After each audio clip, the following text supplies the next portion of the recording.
Un projet de loi de finances pour les classes moyennes, pour ceux qui travaillent, caractérisé par des mesures phares dont vous avez entendu parler et dont vous verrez les effets sur vos fiches de paye dès le mois de janvier et d'octobre prochain.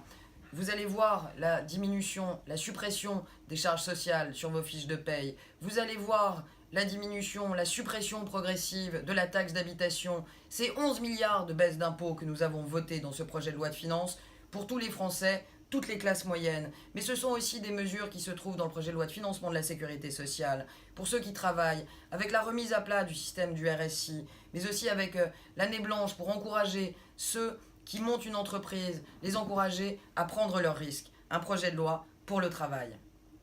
Le projet de loi de finances est aussi un projet de loi de finances qui veut soutenir, accompagner les entreprises françaises, les start-up, les TPE, les PME, les entreprises de taille intermédiaire.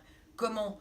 De façon claire, d'abord en diminuant les charges, en supprimant les charges chômage et assurance maladie sur la fiche de paye des salariés. Bien sûr que ça renforce la compétitivité des entreprises françaises, ça leur redonne des marges de manœuvre pour pouvoir investir ou financer d'autres investissements. Mais aussi au plan fiscal, nous avons promis et nous enclenchons la baisse de l'impôt sur les sociétés dans une dynamique européenne pour parvenir en 2022 à un impôt sur les sociétés de 25%, conformément à la moyenne européenne. Mais aussi le sujet du financement de nos entreprises. Les entreprises françaises manquent de financement, je n'ai de cesse de le dire, elles manquent de fonds propres. Il faut absolument, et c'est le sens de la suppression de l'ISF, il faut absolument que nous parvenions à orienter cet argent, l'épargne notamment, vers le financement de nos entreprises. Comment? Eh bien, comme nous le ferons en janvier, avec les commissaires aux finances et avec tous ceux qui ont envie de s'investir, pour mettre sous tension le secteur financier et proposer, imaginer de nouveaux produits pour que les Français puissent investir plus facilement dans nos entreprises.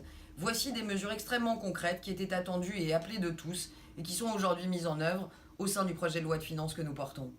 C'est enfin un projet de loi de finances qui s'adresse aux plus modestes, aux plus fragiles d'entre nous. Je pense aux personnes âgées, notamment, les plus fragiles et les plus modestes, qui sont aujourd'hui au minimum vieillesse. Nous revalorisons le minimum vieillesse. Je pense aux personnes handicapées. Vous savez combien elles me tiennent à cœur et combien je connais ce sujet. Nous revalorisons l'allocation adulte handicapé.